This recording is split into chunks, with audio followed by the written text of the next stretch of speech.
Welcome back to another episode of the Sky Society podcast. Today, I'm thrilled to be interviewing Elizabeth Fanfera. She's currently at Universal Music Group doing marketing. Welcome, Elizabeth. Thank you. I'm so excited. I'm nervous. I'm a rambler, so hopefully it goes good. All the emotions. No, you're all good. I'll cut you off if you are going too long, but we're here for it. So thank you again for coming on the podcast. We're going to definitely dive into your career journey, and you recently had a career change that I'm excited to chat about, and you're in music marketing, which is such a desired space to be. So before we dive into all of that, tell me a little bit about who you are and what you do. Yeah, so my name is Elizabeth. I go by Liz. My friends call me, either one works. My whole elevator pitch I always say in interviews is that I always knew I wanted to work in the music industry ever since I was 12 years old when I went to my first concert, which was the Jonas Brothers. Oh my gosh.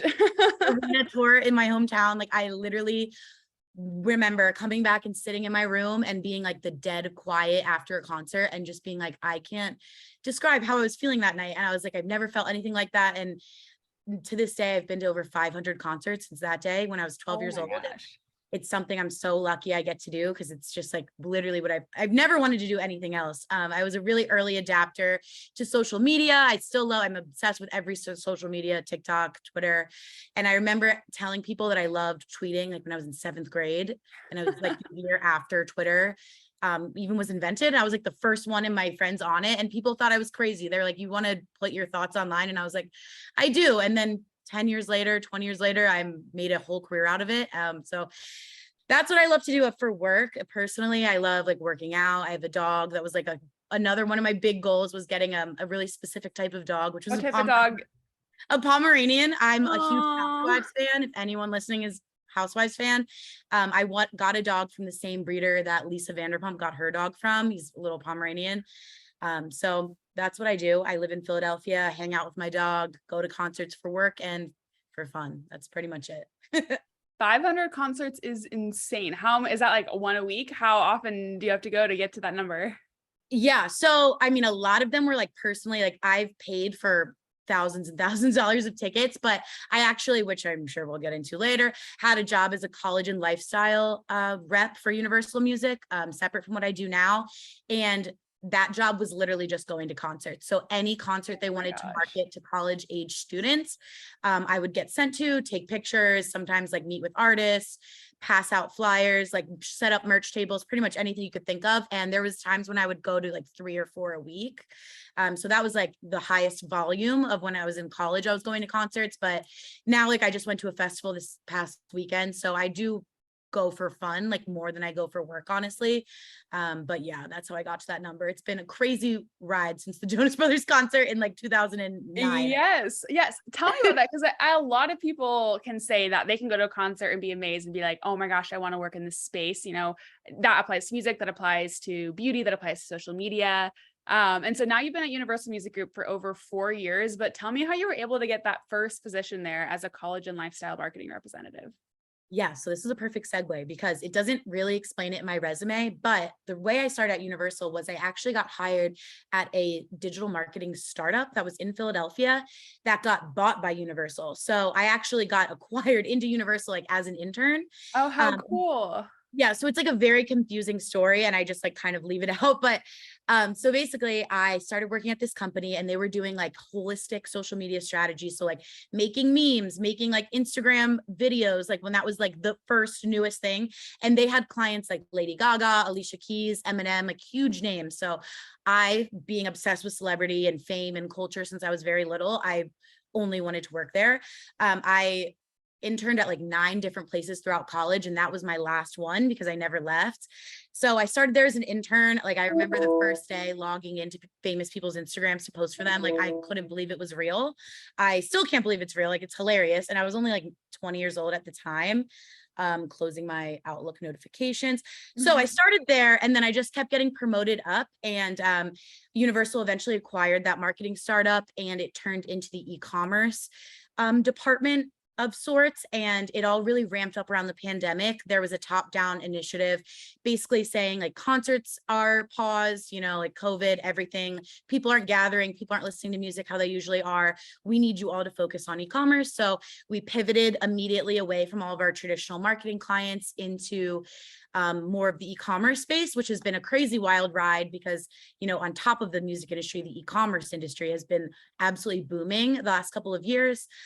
So that's where I am now. I work mainly across 2 rosters that are under Universal, which are Island Records and Def Jam Records. I don't want to speak like super specifically on them, but it's people like Shawn Mendes, Justin Bieber, Kanye West, like we were talking about earlier. I've gotten to see so many incredible things happen. And it's just a really weird point for me because I ended up working with all my favorite artists by like complete accident. Like when I accepted that internship in 2018, I had no idea it was going to get acquired by Universal.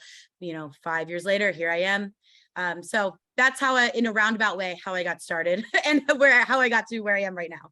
Yeah, such an interesting story. And I know I'll interview guests and you guys will attribute it sometimes to luck, but I always like to say you put yourself in a position to be lucky, right? You wouldn't have gotten that opportunity if you mentioned you got like 9 internships in college. Like that didn't just like fall into your lap. You worked really hard for it.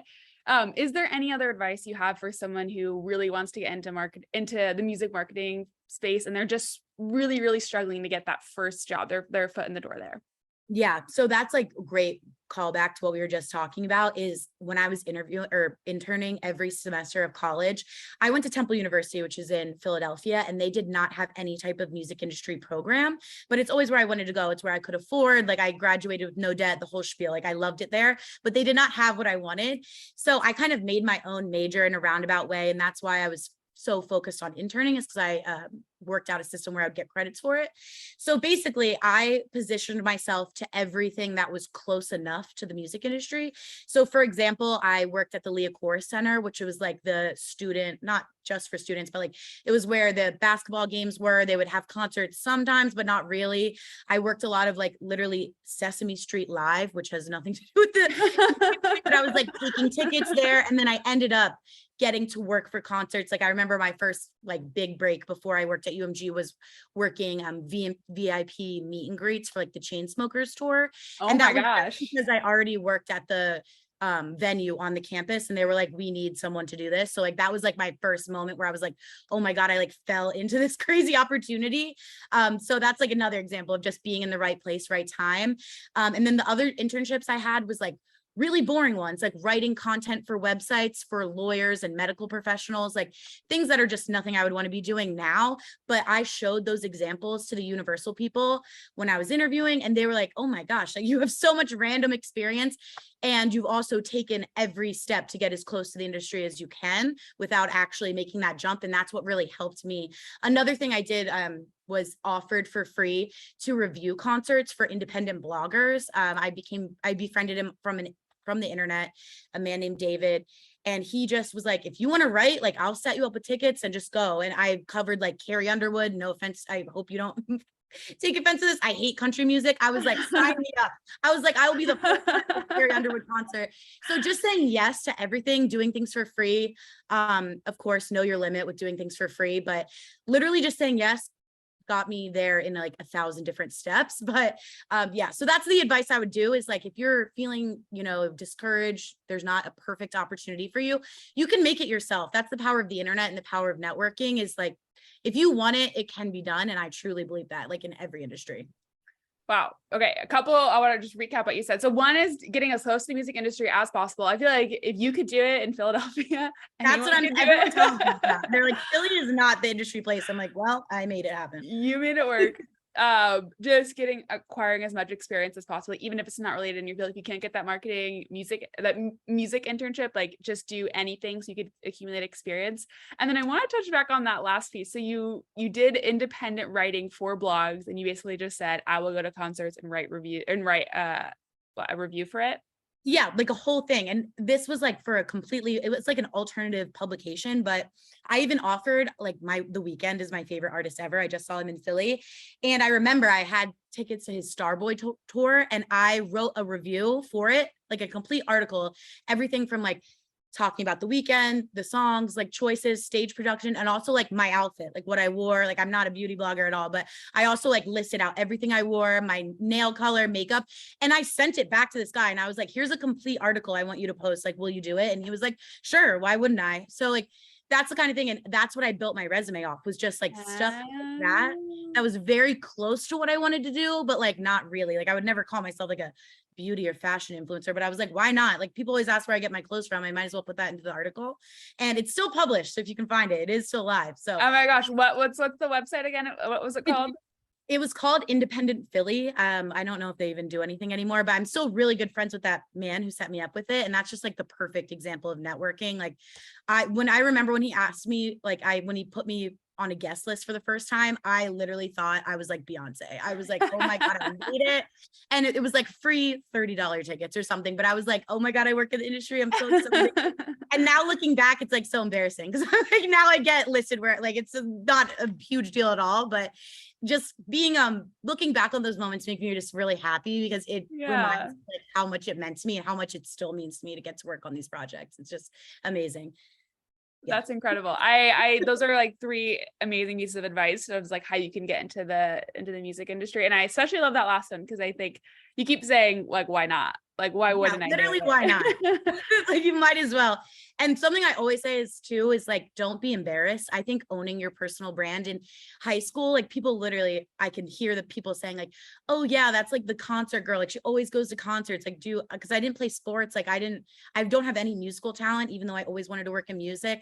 I never felt like I had a thing, but I made concerts my thing. And it kind of just worked out. And now it worked out even farther with my, how my career is progressing. It just, looking back, it's just really funny that I always stuck to what I loved and that kind of led me to the right place. And those people who are maybe teasing you for that are probably insanely jealous of what your job is and what you get to do now.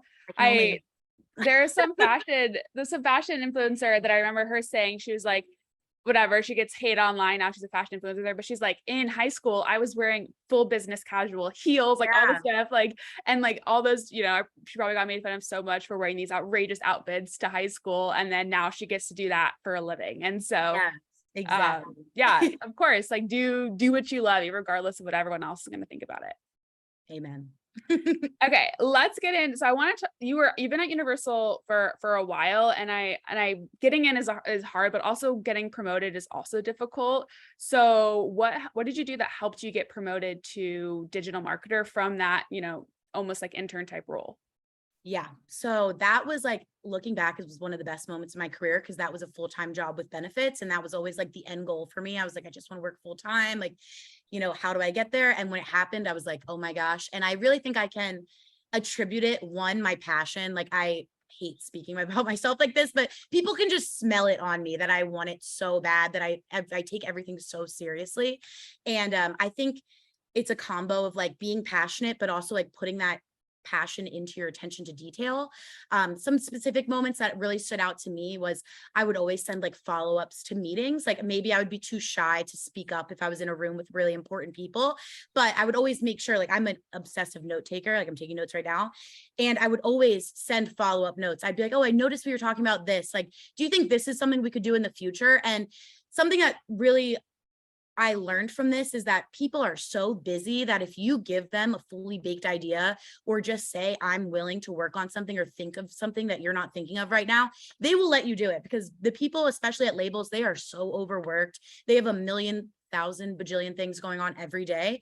So if you come to them and say like, I honestly like want this to happen for no reason other than to like make our team look good, to make the artist look good, to engage fans in a certain way, they will look at you like you are the best person on earth, because they don't have time to nitpick in details of everything. So I think being passionate, but also like applying that passion into helping your team and having your team move as a unit towards goals, I think is what really stood out for me. And I think my managers would agree if I like asked them right now, is it's like that being very careful of like, yes, I'm obsessed with this, but what can we work on together? How can I use this passion to accomplish our goals and make us all look good? I think. Yes, I think a lot of people can relate to being too shy to speak up in meetings. And so I think using like, okay, I may not be able to speak up, but I know I'm a good note taker, and I'm going to turn that into an advantage to be seen and be noticed by management. I think that's amazing. Yes. And I want to say to everyone listening, I have just stopped being shy like in the last 2 years. Like the entire time I was an intern, I was terrified. Like I would write out, if I had to present to people, I would write out every single word I would say, like even the pauses, even everything. And I would memorize it because I was so scared. I would have the worst social anxiety. And I promise you, if that's you listening to this, it does get better. Absolutely. Like now I can talk to a wall, but a couple of years ago I would be like crying in the bathroom when before I had to speak. So I've been there, and like I think that is a great way. If you're too nervous, everyone appreciates an email that they can forward around and say like, oh, my intern just had this great idea, like what do you guys think? That's a great way to stand out because other people won't take the time to do that. What switched for you to kind of gain this confidence that you have now? I think it's a lot. I think a lot of that was just being too scared to speak. So I was being hyper observant, like just paying attention to the littlest things has carried me so far. Like, even if that's how people interact with each other at work, how people interact with like certain artists or certain projects that you get put on, you can, if you just sit back and listen, you really start to observe how things work and how you can plug in. I think how I can speak up now is like having that moment one day when you're like, wait, I really actually do know what I'm talking about. And it's something I feel like everyone has to have, especially girls, imposter syndrome, the things that are put down on us just from daily life, like we're not always put in a position where it feels comfortable to speak for a lot of reasons. So those moments where I said something and I was like, wow, that was actually like a really important thing that I flagged that no one else saw, that I saw only because I was paying hyper attention and too nervous to speak up. So I was taking notes and I'm reading back on later, like all of those things kind of stacked up to me. And one day I was like, you know what? I don't have to be so scared because I actually have experience. I actually have things I know and can apply to situations and creative problem solving. Like once you start doing it, it's like a waterfall. It's like you can't stop it once you started it. And I don't know if there was one specific moment, but when I was prepping for this, I was like, that was just something that changed for me when I stopped being so shy and felt the courage to speak. And I mean, that might be, some people might think I'm crazy for saying, why were you even nervous to just talk to your coworkers? But when you're put in really important rooms with really important people, like it's something I don't take lightly still to this day. And I think that's something important, like I spent a lot of years just listening and now I feel comfortable enough to speak up. So it's hard, but the moment you realize it's like the best moment in the world. I love that you say that because I have experienced something similar where, I mean, there was a point where someone asked me about my business and I would just blush. Like I just would get so shy. I talk about what I did and I was, an imposter syndrome, like you mentioned, so many people struggle with, but it's almost like it just takes time to where you've just done it so much that just one day it just clicks. It's like, I know what I'm doing and I know that I don't need to be embarrassed because I know what I'm talking about. And it sounds so like a simple thing, but it just took years of me doing something to finally feel like I can talk about it confidently, because imposter syndrome can just take over and have you overthink everything. Yes, I totally agree. And it's like the same thing we were saying earlier about like, why not? It's like, why wouldn't you want to have a podcast? Why wouldn't you want to work at a record label? Like, it's like, people want these things. They're just too nervous to go and chase after them, for, again, a million reasons, failure, embarrassing, public speaking, all these reasons. But at the end of the day, like you have a podcast. That's like the coolest thing. I said, I wanted to do this for so long, but I don't have the guts to do it. So like, we should be proud of that and celebrate it instead of people being weird. I feel like TikTokers, I always say, I'm not a TikTok creator, but I always feel really bad for them because they put out so much of their life and then people just comment like the rudest things about like the littlest thing. And I'm like, at the end of the day, like, even if you think they're being cringe or weird or like their passion is weird, like just let them be. I was like, are they bothering you? I don't think they are. I think they're just having fun, making content that relates to them. And that's how I feel about my own life. Like, I've been scared to be like yelled at by a boss or like told my idea is stupid, but like that stuff has happened to me and like, I'm fine. So like, you just got to roll with the punches and move on and chase after what you want. Cause at the end of the day, it's what you want. And that's all that matters. Yeah. And it's okay to do it scared. Like you got the job and you had to overcome hurdles, but you were still scared for a really long time before you felt comfortable and confident. Same thing with me. It wasn't, even now I'm still getting nervous, but it used to be like before every episode, I would literally have to prepare for so long and I would freak out and I would spend hours editing them. And then just over time, it just literally just kind of takes time to where you finally feel comfortable. And I wish there was I wish we could just have like, there is no one answer. You just got to do it and you can never get it. Okay, so let's go back to your job really quickly. So I want to go back into the music industry for a bit, because I think that's what makes your job unique among other guests that we've had on, is that you are in this really cool space. I know you mentioned how COVID totally shifted the way probably shifted the music industry in so many ways of just no more in-person events, no more concerts, all that stuff went away. Now that we're kind of out of that, what new trends do you see emerging in the music industry? Something that has always made me excited is the fan to artist connection, which is something I'm really lucky to have through e-commerce lens, because that's like very transactional. Like, I can go into the back end and see who was the number one purchaser on this store, and we can send them a gift, we can send them an email, like stuff like that. Has always been really important to me because I just feel so deeply about my favorite artists. So after COVID is slowly, kind of going away, and by going away, I mean more live events, like obviously it hasn't really gone away, but just seeing people in person, like online spaces are amazing. I don't want to, talk about like the metaverse or anything like that, but to me, there is no online concert, no streaming a song in your room, no nothing that just beats being in person with an artist. If that's meeting them, if that's seeing your favorite song, like that feeling is the same feeling I felt after that Jonas Brothers concert. And it is truly like a drug. Like seeing someone that you care so much for in person is just it. And I'm really excited to see how artists are kind of miss their fans, which I think is so cute, because before, when I was working in digital marketing, it was impossible to have an artist do not impossible, but it was really hard to get them to do anything like above their daily duties, of course, because artists are so busy, they have so much going on. But now they really miss their fans. Like there's different kind of content evolving. Like they want to be filmed more just so they know what their fans are doing. They are responding to messages more. And that's something that has definitely pivoted, because before I feel like people were trying to be more like, I just post like once on Instagram, like a year. I don't care. I don't tour, like whatever. And then COVID happened and they were like, wow, I actually miss talking to these crazy fans every day. And that's actually, who supports my career. So I miss seeing them in person. So just seeing artists interact with interesting ways to their fans has been like the number one thing that's been sticking out to me. And how artists have adapted, like, it is again kind of cringy, but there's a lot of artists that will do meet and greets now and they're like in a bubble. Like Oliver Tree did one. I don't know if you know who that is, but he did a meet and greet where he was literally in a bubble, like kind of like as a joke, but like kind of not. No and I was way. like, it means something to me that they risk themselves just to see their fans in person. Like that's a trend that did not exist a couple of years ago. And now everyone's kind of taking risks to be in these safe spaces where we can all enjoy each other's art again. It's just like really interesting trend that I don't know if I worded it all correctly, but I hope you get what I'm trying to say. I understand. And I love that you're saying that, because I think it's easy to say, trend is just going more digital. Trend is somehow a digital aspect. But I think COVID showed us all how important in-person connection is. Even me, like I'm trying to figure out how I could have the Sky Society community meet in person, because I just feel like there's something that you don't get online.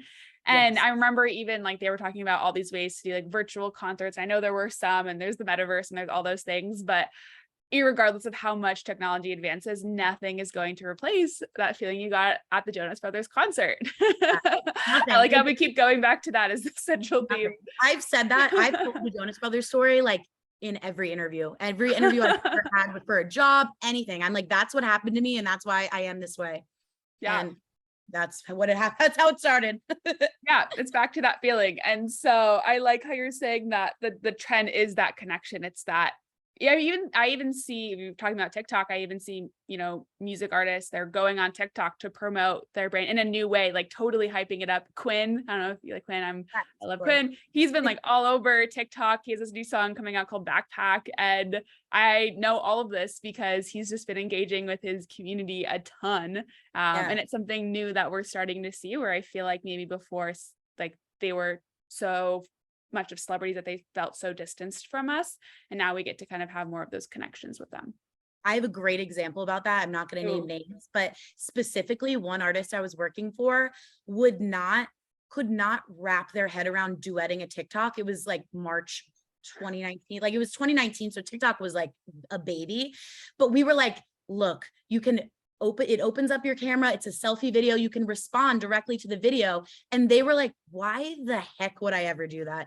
And now I see that same artist duetting viral videos of their music. I'm like, weird how that happened again, COVID happened, all this stuff happened, and you realize like, oh my God, they're making valuable content that I have something to say about, and I want to talk back to them. And I feel like Quinn's a great example. I always see Lizzo's a great example. Lizzo, like oh my gosh, yes. Go back and forth. And I was like, I was pitching that stuff in 2019 and they were calling me insane. Like they were like, why would we ever tell the artists to do that? Like that doesn't make any sense. So that's another great example of just like building that connection is just been so different in the music industry ever since COVID. So yes, great example.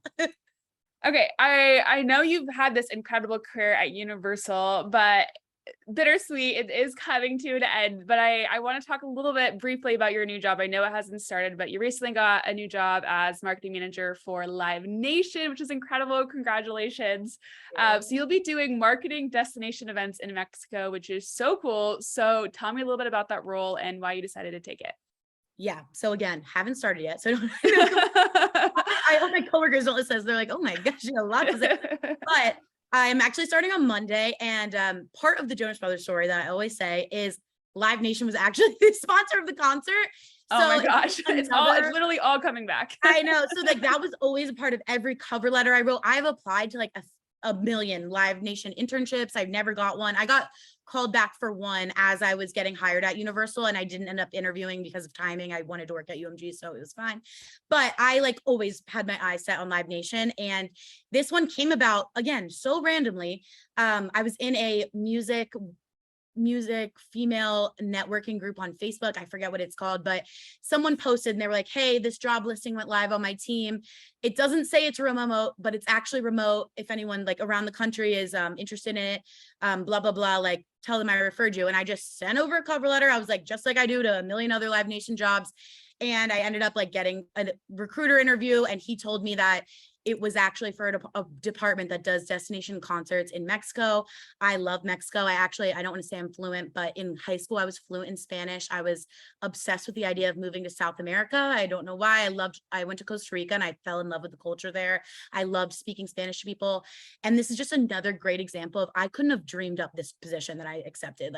It was like every part of me that I've ever felt passionate about something was wrapped up into this. And it literally, I think I saw the post at like 1 a.m.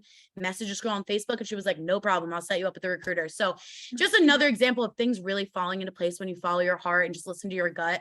So now I will be like I was explaining to you earlier, the concerts I'm going to be focusing on are for like older type demographics that want to have their own branded experience in Mexico. They're hoping to expand into other markets.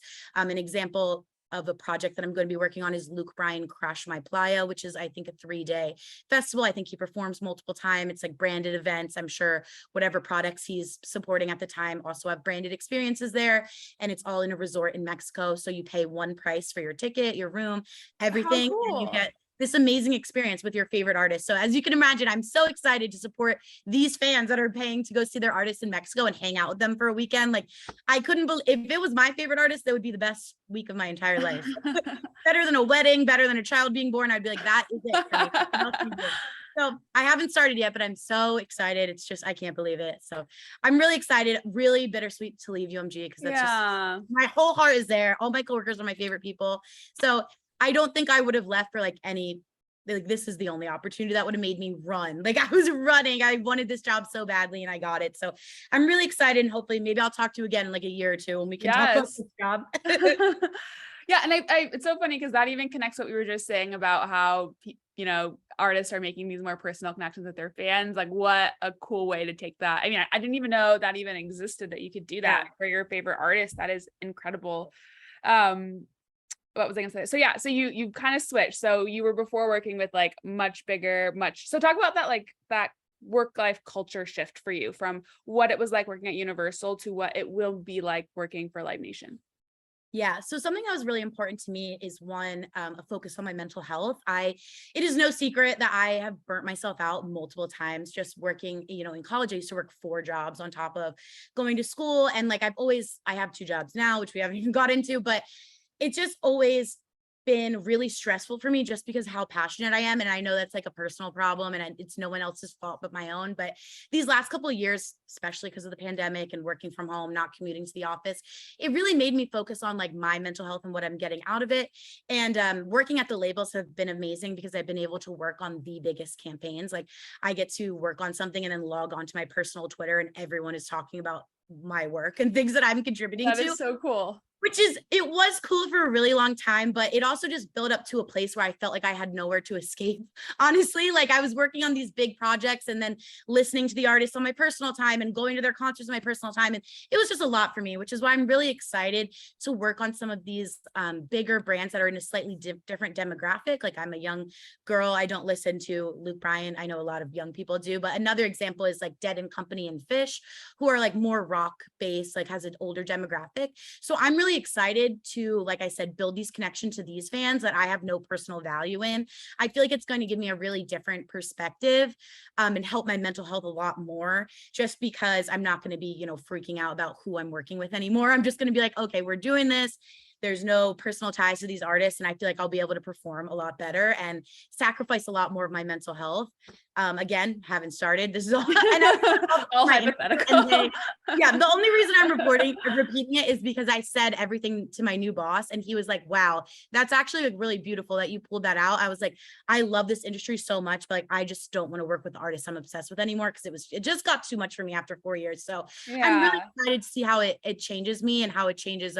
Definitely like, I will never not prioritize my mental health like I did before. You know, the hustle culture is so real, especially in the music industry, especially in every industry, I'm sure. And I'm ready to be like more of an observer of the hustle culture than, you know, like working 8 jobs, writing for free on the side, doing socials on the side. You know what I mean? I'm excited to hone in on this one thing. And I think what's beautiful about that story is that for a while, Universal was great and it energized you. And then it's okay when I love the term energy and I use it a lot, but that's what energizes you changes throughout different stages of your life. A dog just jumped out the window. Sorry. Wanted to join. It's a huge dog, is taller than me. Yeah, different things energize you in different stages of your life. And so at one point it was working with those really big artists, and that's great. And for some people that might energize them for much longer, for their whole career, but being cognizant of like what actually is good for your mental health, and that maybe it's better to have more of that work-life balance and that separation of like what my personal passion is versus what my work is, and being cognizant of that and actually taking action on that and not just, I think that's beautiful. Yeah. Another important part too, I feel like I see with my friends too, like not necessarily speaking about my experience, but you know, cutting off a relationship when it's good for both sides. Like I'm leaving my company with like amazing terms. All of my coworkers, like we all are on the same page, but like, you know, God forbid that might not have been the case. Like if you work yourself to an exhaustion, and then all of a sudden you look up and you feel crazy and helpless. Like again, not my experience, but I've coached my friends and I'm like, honestly, it's better to call it before it starts happening than try and like do damage control. It's like always better to put yourself and your mental health first. Then, you know, again, try and look like you're in the hustle culture, try and look like you're doing everything. Like at some point you just have to call it what it is and just say, you know, I need something new.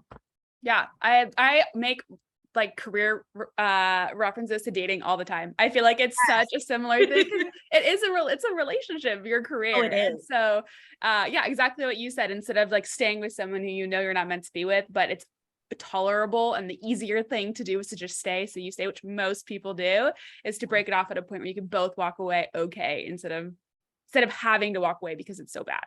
Exactly. Yeah. So that's what I know there's so many people out there that are like, oh, I don't want to do this, but like, it's always, again, like a breakup. When you look back, like 5 years later, you're like, oh, I was begging to stay in this relationship, but like now we wouldn't even been in it anyway. You know what I mean? Like, just always pick yourself first, relationships or otherwise. Beautiful. Okay. I want to go back onto that remote work piece, because you mentioned that your job turned remote and now this will be remote. And I think you mentioned you'll be doing a lot of travel to Mexico, which is amazing. What did you say, like 90 days or something, 60 days? Yeah, something like that. A couple months in Mexico. Amazing. Maybe we'll have to do the next podcast episode in Mexico. So So with remote work becoming ubiquitous, people are more willing to move to new cities and states. I picked up and moved to Austin without knowing anybody a year and a half ago. So, and I know this is something that a lot of girls out of college, they just want to pick a new city and move in because it's possible now where it wasn't before because you could just work remote. So what advice do you offer someone for building a support system in a place where they have no family or no friends? Yes. So I love that. That's like that's my bread and butter. And I think half of it is using the music industry as an example. Like everyone is so like-minded. So I just feel like a lot of people naturally become friends. Like I'm friends with so many of my coworkers, like to the point where we hang out, like we have sleepovers, we go on trips together, where I never like really had that at other jobs because I felt like it was like a random person that was like 40 years old and I was 19 and we had nothing in common type thing. But when you get into an industry, when you're passionate, I feel like everyone is so like-minded. And that goes back to that Facebook group that I randomly saw this post for this Live Nation job. Like those kind of groups, I don't know how they made friends when in like the 80s when they didn't have these groups. I mean, I meet so many incredible people online that actually translate to real life friendships, where before that like was kind of not the norm, especially when you're going through college and stuff. You're like, oh, this is my online friend. Like I have so many people that I still talk to this day that were like people I met on Twitter in 2010, and I still talk to them. We still talk on Instagram, Facebook, all of this, like they're having kids. I'm like, great for you. They love that I'm working and where I'm working. So I think the internet is like the biggest tool. If you're not in a job where there's like-minded people, finding groups, finding niche interest groups. A lot of my adult friends that I've made that I didn't know from anywhere have been through my dog. My dog has a group chat. Yeah, he's a Pomeranian, and we literally have a Pomeranians of Philadelphia group. And the Oh my festival gosh, that's last amazing. weekend, 2 of those people were there, and another one watched both of our dogs. And I met these people this year, and we all trade like watching dogs for each other, and it's just like such a holistic thing. So I think finding exactly like what you like to do. For me, that was always animals. I'm a big animal lover, like maybe even more than the music industry. So most of my friends, looking back, I'm like, they're all kind of from my dog, from going to concerts, from online, which are like actually all of my passions. So it's weird to see like all of that line up. I think it always goes back to just like following what you like and like being unapologetic and like what you like. Like if that's volleyball or something, I know there's going to be a volleyball group in your city that says like pick up volleyball, like, and join it, go, and don't be shy. And that's the best advice I can give to anyone. I actually met my best friends in Austin, or most of my friends in Austin, in a Facebook group, Girls Due to Austin. Yes. And not being embarrassed. Like it's not embarrassing anymore to meet people online and just walk up to them and say hello. Like we used to be shy. We know how it feels, but having the friends is worth being embarrassed for a little bit or being nervous. Yeah. Yeah, I remember I had to get over that hump too. It's almost like when online dating was a new thing. I was like, I'm never downloading a dating app or whatever. And then you just get past the stigma of it. And then for me, it was like when I moved to Austin, I knew nobody. I had my own business. I'm not going to meet coworkers. And I joined like these Facebook groups of people new to Austin. And it's weird. You have to like do a post about yourself, and it feels so uncomfortable and like awkward. But then I remember it was so funny because I think at first it was like a big group, like 10 people or 12 girls met, and it was just like so uncomfortable. Everyone's like going around being like introducing themselves. It was like, but then over time you just, it's literally exactly. But then over time you click with different people, or just doing like volleyball, or like signing up for a volleyball league, or just like doing different things that you're passionate about. Like for you, it was dogs, I think are all really great ways to find people where you have a value alignment. So it's much easier to make that connection with them. Agree. Okay, then I want to go back into, we were talking a little bit about how we're working remote. You've got this awesome new job. I want to get your take on interviews, because obviously you got, as you mentioned, you applied a lot of Live Nation jobs. Not all of them worked out. So you'd mentioned that in interviews, you always lean in and bet on yourself at all costs. Can you explain a little bit more about what that means to you? Yeah, I think, again, this all goes back to like the being shy piece. Someone that I was interviewing for the role that I just got, he made a comment and he was like, I love your experience. I love blah, blah. And I was like, oh, this is so nice. And then the last thing he said was, I love your personality. And that kind of like took me back, because I feel like, like really thinking back to those 9 internships I had in college, that feels like a million years ago. I feel like I never led with my personality. I feel like I more was like, I want to work here so bad. I'm going to do whatever you want. And now I'm in a place where I feel like I could really let my personality shine. I can let my nervousness shine. I can not be scared to say that I'm scared, or like not, I was nervous last night thinking of this interview. So just humanizing yourself and really leaning into your personality, whatever that may be. Like it might not be exactly what I leaned into, but you know, like your interest in animals, like if you, even people like who love playing a video game, like people are out there that are exactly like you. And when that man said that to me in the interview, I was like, that was just like one of the things that stuck out to me. I was like, no one has ever said just, I love your personality in a work setting before. And it's true. Like they said, they're like, you're going to bring an energy to this team that was not here before. And like, you showed that in your interview.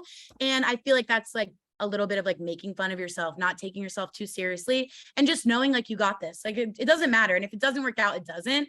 But again, the payoff of being like a little weird, a little cringy, like not being so robotic, like it really does pay off. And the right opportunities will really respect what you're doing. I used to be a person who I would say one embarrassing thing and I would think about it for months. Like I would. Yes, I know exactly what you mean.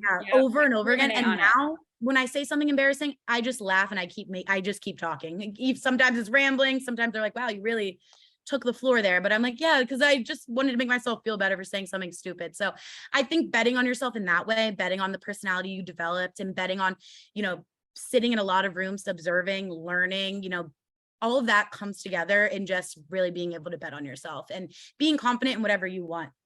I think it all goes back to those same key principles that we keep talking about.